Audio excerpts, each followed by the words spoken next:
What about as the rookie coach, man? I mean, we're reading Danny Jones going to start getting popped in practice, coaches taking laps. I mean, how are you feeling? I mean, you're just getting going at this thing. How do you feel? Do you feel as if you're in total control and like you've been doing this for a long time, or are you still kind of learning on a day-to-day basis? How you feeling, Joe?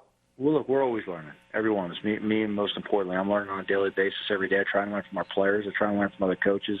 I always look to learn from my own mistakes. But I'm very pleased with the progress we're making as a team. Our guys that come out every day, a lot of urgency, a lot of intensity. They come out with the right mindset, right work ethic. They're very receptive in meetings, and these guys are very bright-eyed in meetings, taking a lot of detailed notes. They ask very intelligent questions.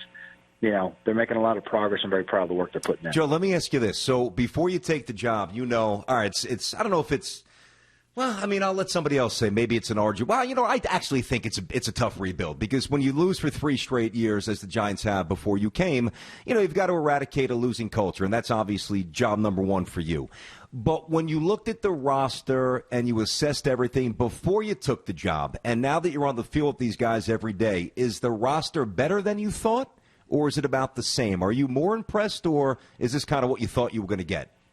Look, when I came in here, my important thing I wanted to get to everyone was everyone has a chance to start over here. Look, they're in the National Football League. Every team has talent. Every team has good coaching. It's tough to win anywhere in this league. All right, it's no exception in New York. All right, so to me it was more about our players get to start fresh and demonstrate what they can do and produce on a daily basis. And they've come out every day, and they've shown a level of improvement. Now, some guys maybe more than others, and obviously that's what competition's for, to see who can be more productive on a daily basis. But I'm pleased with the way we're shaping up and developing. And it's just a natural part of the NFL. Obviously, there's movement within rosters. With turnover, we're coming up on, we don't have too much long before we have to cut down by the NFL rule down to 53. So It's important for us as coaches to make the right evaluations and right assessments, for our final roster. There you go. So we're told to Joe Judge and Teague. You see the picture we put up. Joe's the head coach. He's got a neck like a linebacker's coach, huh? That's how you get respect. You look the part, too. He does. Coach, I got 2 questions for you. One, I'll start with the offensive one, then I'll get to the defensive side of the ball. Jason Garrett is your offensive coordinator. I obviously have a lot of respect for him because he was a teammate of mine when we went to the Super Bowl as a backup to Kerry Collins in 2000. And I know that one of the big points of emphasis, really for every team, but specifically for the Giants, is explosive plays. Now, we've seen this with Saquon Barkley. Daniel Jones is an athlete. We know he's got the talent. What is the offense evolving into under Daniel Jones in this second year? And it's tough because there's no preseason games, but what are you seeing so far as this offense takes on, hopefully, a different identity?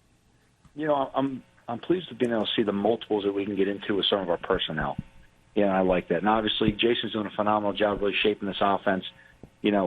Been building around the players we have. And that, to me, is always the most important thing, is not, what do you have in your playbook? It's who do you have on the field to play with. Mm-hmm. And, we've been together now with these players for a couple weeks on the field, and you're finding out more and more about what guys can do, maybe things you haven't seen on tape before.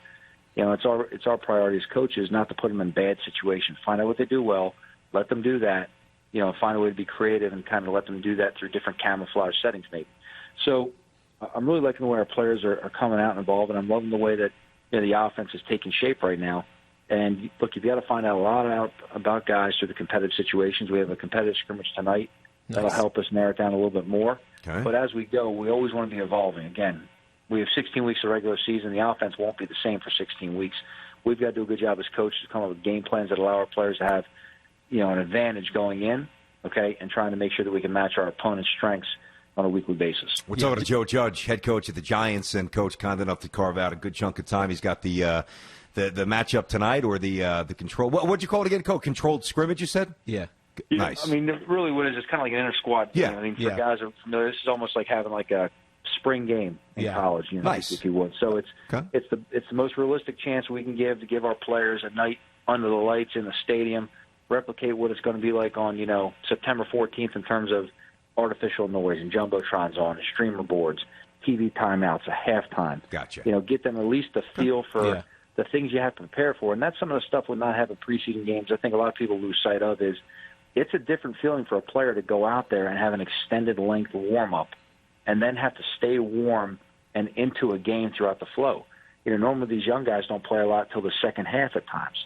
So they warm up, and they may not get in for another couple hours before they play. Yeah. So the up and down of the game as far as the time and the tempo with the TV timeouts, with the flipping of quarters, with the halftime. We've got to let our guys and some experience at just managing that internally with their own body clock. So told our guys tonight's the best chance we have to replicate what we're going to be going through. Obviously, it's not going to be 100% what it's going to be because of some time restraints we have to operate within the CBA. But we're going to do everything we can to give our guys a chance to go out there and feel like it's a game night. Hey, Coach, yes or no? Will Daniel Jones have a red jersey on? Yeah, I was going to ask the same thing. He will. He will. He will. You changed your mind, Joe. I never said he wasn't wearing a red jersey. Oh, is he going to get hit tonight? That's what we're talking about. Is he going to get hit? Is he going to build those calluses that you know you need? If he doesn't take a couple shots on the field, other strength staff wear him out in the locker room after the game. Nice. That's the best way to do it. Hey, Coach, on the defensive side of the ball, what's the identity? What are you seeing right now with this identity? There's some good players over there. Leonard Williams, as we all know. Dalvin Thompson was a good draft pick 3 or 4 years ago. Dexter Lawrence from last season. And you get these two former Packers linebackers, so it's a different unit. What's the identity right now? I think right now what we're seeing is obviously we have more experience up front than we do in the back end, but we're seeing a lot of improvement from our DBs across the board, corners and safeties as we've gone on. Obviously, it sucks I'm sorry to say that, but that's all good. We say it all the time, Joe. Yeah, shame we lost Zay for a little bit, with the foot injury, but he's going to be with the doctors and rehab and get back as fast as he can right there. He was guys making a lot of progress for us. But I see up front, there's some older guys in there. They've got a good personality. There's some good dynamics with the outside backers and the interior defensive linemen. The linebackers do a good job of communicating. So it gives us the opportunity to have some multiples across the board, and able to use our personnel to create some strengths for us. All right, Joe. I look at, and at the end of the day, it really doesn't matter what we think. When you charge it out of the tunnel, week 1, right? In your mind, is this a team that you're expecting to win fast, or do you believe that there's going to be some bumps and you're prepared to deal with those? Like, can you guys win this year? We're not going to take the field if we don't believe we have a chance to win. I understand that. The right way, and we're going to build the team up, make sure we put them on there with the right game plan, the chance to win. We got to make sure that we do it with the right culture, which I believe we're building, and the right work ethic, which these guys have, demonstrated so far. So, look, we're going to put them on the field September 14th. We got a very, very good opponent coming to town. They're tough. They're physical. They're experienced. We got to do everything we can to put ourselves out there and give ourselves a chance to fight. Yeah, no, that's the most important thing. You got to prepare the guys, and then you go from there. As you look at the division, Coach, last year I think it was disappointment all the way around, top to bottom. Where do you stack up? Where do you see yourself stacking up in this division? About 20 seconds, You know Joe. what? I've only focused on one team right now, Tiki, and that's really with us internally, the improvement we're making. Look, there's a lot of talent in this division. I know there's been some turnovers, so guys are kind of looking, where does everyone look? Philly's obviously the staff that's came back, but there's a lot of talent. There's a lot of receivers in this division. Obviously, it's going to be a passing division to a large degree. Yep.